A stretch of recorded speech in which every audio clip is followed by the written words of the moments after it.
Que tipo de vida vale a pena ser vivida? A maioria das pessoas passa pelos dias como se estivesse seguindo um roteiro que já veio pronto. Nasce, estuda, trabalha, casa, trabalha mais um pouco, tem filhos, trabalha mais ainda, se aposenta e aí talvez, só talvez comece a viver de verdade. Mas será que a vida tem que ser assim? A gente vive numa sociedade que enaltece o trabalho como se fosse a única coisa que importa. Produzir, produzir e produzir. Mas e o sentido da vida? Será que está escondido em meio a planilhas e reuniões intermináveis? Essa dúvida não é nova, não. Na verdade, ela nos acompanha há séculos. Então, bora voltar no tempo, mais de 2.300 anos atrás, e dar um pulinho na Grécia Antiga. Lá em Atenas, o coração da cidade pulsava forte na ágora.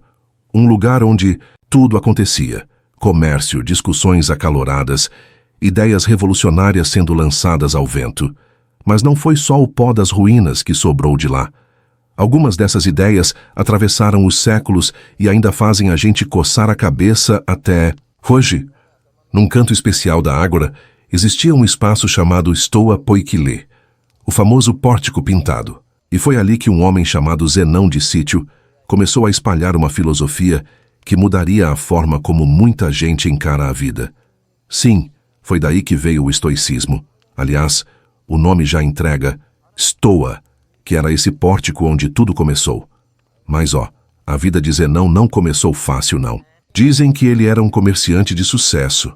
Até que um dia, enquanto navegava pelo Mediterrâneo, o destino resolveu pregar uma peça. Uma tempestade feroz rasgou os céus, os ventos urraram sem piedade, e o mar, impiedoso, engoliu tudo o que ele tinha. Seu navio virou memória, suas riquezas se perderam nas profundezas, só sobrou ele. Muita gente teria se desesperado, se revoltado, jogado tudo pro alto. Mas Zenão, ele escolheu um caminho diferente. Em vez de se afogar na própria desgraça, buscou refúgio na única coisa que ninguém podia tirar dele, a razão. E foi ali, nesse momento de virada, que as primeiras fagulhas do estoicismo começaram a acender. Ele percebeu algo que mudaria tudo.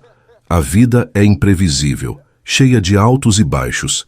E se a gente não souber como lidar com isso, acaba sendo jogado de um lado para o outro como uma folha ao vento. Mas havia um jeito de enfrentar o caos sem se perder nele. Era preciso aprender a controlar as emoções, manter a calma diante das dificuldades e se apegar ao que realmente importa. Mas calma lá. Quando os estoicos falavam de apatia, não era aquela coisa de ser frio, sem sentimentos. Não era sobre virar um robô sem coração.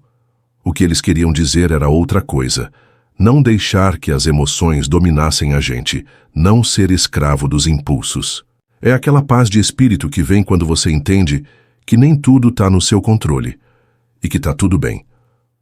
A chave para essa tranquilidade estava numa ideia simples, mas difícil de colocar em prática. Separar o que dá para controlar do que não dá. Parece óbvio, né? Mas pensa bem, quantas vezes a gente perde tempo e energia se preocupando com coisas que simplesmente não dependem da gente? O tempo, o trânsito, o que os outros pensam, nada disso está no nosso poder. O que tá? Nossas atitudes, nossas escolhas, nossa forma de reagir ao mundo. Com essa mentalidade, o estoicismo foi se organizando em 3 pilares: ética, lógica e física. Mas calma, não é a física que você estudou na escola, nem a lógica dos livros de matemática. Naquela época, esses conceitos eram mais amplos. Ética era sobre como viver bem. Lógica era o caminho para pensar direito. E física era a visão do universo como um todo. Para explicar isso melhor, um cara chamado Diógenes Laércio, que era meio que um fofoqueiro da filosofia, fez uma analogia interessante. Ele dizia que o estoicismo era como um corpo humano. A lógica era os ossos, a ética era a carne e a física era a alma. Ou seja, tudo estava conectado. E sem um desses elementos a coisa desmoronava. Os estoicos acreditavam que o universo funcionava como um grande relógio bem ajustado. Tudo tinha uma razão de ser, mesmo que a gente não entendesse de cara. Era como se cada peça do mundo estivesse encaixada em um mecanismo maior, seguindo um fluxo inevitável.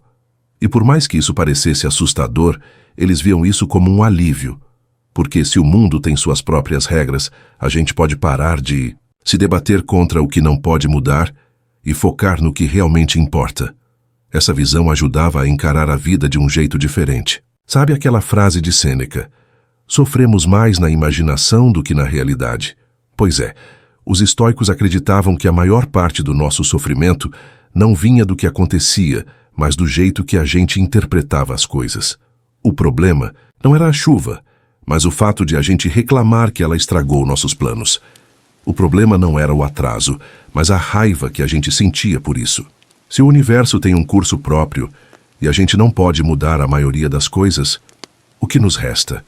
Cuidar do que está ao nosso alcance, trabalhar nossa mente, nossa postura diante do mundo, parar de querer que a vida se encaixe nos nossos desejos e começar a se encaixar no fluxo natural da vida. Aceitar que nem tudo vai ser do jeito que a gente quer e que está tudo bem. E já que o objetivo era viver bem, os estoicos criaram uma espécie de código de conduta baseado em 4 pilares: sabedoria, justiça, coragem e moderação. Parecem conceitos simples, mas juntos eles formam a base de uma vida equilibrada. Sabedoria era sobre enxergar o mundo com clareza, sem ilusões. Justiça significava agir de forma correta, sem se deixar levar por impulsos egoístas. Coragem não era só enfrentar perigos físicos, mas também encarar verdades difíceis e lidar com as dores da vida sem fugir. E moderação era saber se controlar, evitar exageros, encontrar um meio-termo saudável entre os extremos. Esses 4 pilares se entrelaçavam. Não dava para ser justo sem sabedoria, nem para ser corajoso sem moderação. A vida era um equilíbrio entre esses princípios, e quem conseguia dominá-los vivia uma vida plena. Não uma vida sem problemas, mas uma vida onde os problemas não dominavam a pessoa. Além disso, os estoicos viam tudo o que acontecia como algo neutro. Riqueza, pobreza, saúde, doença. Nada disso era bom ou ruim por si só. O que importava era como a gente lidava com essas coisas. 2 pessoas podiam passar pela mesma situação e ter reações completamente diferentes. O que definia o impacto não era o evento em si, mas a forma como cada um interpretava. Esse jeito de ver as coisas deixava a vida mais leve. Se nada tem um valor fixo e tudo depende de como a gente encara, então a gente pode escolher dar um significado melhor para as coisas. Uma perda pode ser um aprendizado. Um fracasso pode ser um recomeço. Uma dor pode ser uma chance de se fortalecer. Não é que os estoicos ignoravam o sofrimento. Eles só não deixavam que ele tomasse conta deles. E aí entra um ponto importante. Controlar as emoções não significa ser frio ou indiferente. Os estoicos não eram robôs sem sentimentos. Pelo contrário, eles acreditavam que sentir é inevitável, mas que a gente não pode deixar que as emoções ditem nossas ações. Raiva, medo, tristeza, tudo isso faz parte da vida. O segredo é não se deixar levar por esses sentimentos de um jeito que prejudique a gente ou os outros. Isso vale para qualquer situação. Você não pode impedir que alguém te trate mal, mas pode escolher como reagir. Pode se irritar e perder a cabeça, ou pode simplesmente entender que aquilo não está no seu controle e seguir em frente. Você não pode evitar que uma doença apareça, mas pode decidir enfrentá-la com coragem e dignidade. No fim das contas, a liberdade verdadeira está justamente nisso, no poder de escolher como reagir. E foi assim que o estoicismo foi atravessando séculos, viajando da Grécia para Roma, onde encontrou alguns dos seus maiores representantes, Sêneca, Epicteto e Marco Aurélio. Cada um deles teve uma vida bem diferente, mas todos passaram por desafios que colocaram suas crenças à prova. Epicteto nasceu escravo e só conquistou a liberdade depois de muitos anos. Sêneca foi um grande conselheiro político, mas acabou sendo condenado à morte pelo imperador Nero. Marco Aurélio, por outro lado, foi imperador de Roma e passou boa parte do seu reinado lidando com guerras e crises. Cada um deles viveu o estoicismo de um jeito único, enfrentando o que a vida colocou no caminho com a serenidade de quem entende que não adianta lutar contra o inevitável. Aliás, Marco Aurélio deixou um dos registros mais valiosos do estoicismo, o livro Meditações. Era um diário pessoal, quase um bate-papo consigo mesmo, onde ele escrevia sobre como manter a calma, tomar decisões sábias e enfrentar a vida com dignidade. Ele não escrevia para ninguém além dele próprio, e talvez seja por isso que o livro seja tão real, tão sincero. É um imperador conversando com ele mesmo, lembrando que, no fim das contas, ele também era só um ser humano tentando viver da melhor forma possível. Cada um desses grandes nomes do estoicismo deixou algo para a gente. Epicteto, por exemplo, nunca escreveu nada, mas seus ensinamentos foram anotados por seus discípulos. Ele acreditava que a verdadeira liberdade não tinha nada a ver com correntes ou títulos. Você pode ser escravo e ainda assim ser livre, se souber controlar sua mente. Pode ser imperador e ser prisioneiro, se for refém de seus desejos e medos. No fim das contas, a liberdade verdadeira acontece aqui dentro, na forma como escolhemos viver. Sêneca, por sua vez, deixou uma coleção de cartas cheias de reflexões afiadas. Mas ele não tinha o costume de passar a mão na cabeça de ninguém. Se alguém chegava reclamando da vida, esperando consolo, ele soltava um: "Você esperava o quê? Que a vida fosse fácil?" Ele não dizia para as pessoas terem esperança em dias melhores, mas sim para estarem preparadas para o pior. Assim, quando o pior viesse, e ele sempre vem, a pessoa não se desesperaria. Imagina só, você tá mal, busca um conselho e recebe algo do tipo: "Pare de lamentar e aceite que o universo não se importa com suas reclamações." Meio bruto, né? Mas a verdade é que o estoicismo nunca foi uma filosofia feita para dar conforto, e sim para dar força. Em vez de dizer "vai ficar tudo bem", os estoicos diziam: "Pode ser que tudo piore e você precisa estar pronto para isso." E se tem um assunto que os estoicos falavam sem rodeios, era a morte. Sêneca dizia que a vida toda é um ensaio para a morte. Meio sombrio? Talvez. Mas para eles, essa era a única certeza que a gente tinha. O problema não é o fim da vida, mas o jeito que a gente vive enquanto ela dura. Eles achavam curioso como as pessoas vivem como se fossem imortais. Adiam os sonhos, perdem tempo com coisas pequenas, se preocupam com bobagens, como se tivessem a eternidade. Mas, quando algo acontece e lembra que a vida é curta, aí bate o desespero. Só que aí já pode ser tarde demais. No fundo, o estoicismo era um lembrete constante.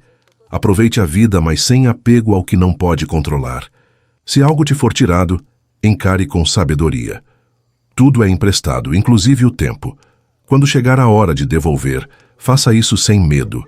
Com o passar dos séculos, o estoicismo foi se espalhando, cruzando fronteiras, influenciando líderes, pensadores e até gente comum que só queria encontrar um jeito melhor de lidar com a vida. E mesmo hoje, em um mundo totalmente diferente daquele da Grécia e Roma antigas, essa filosofia continua viva.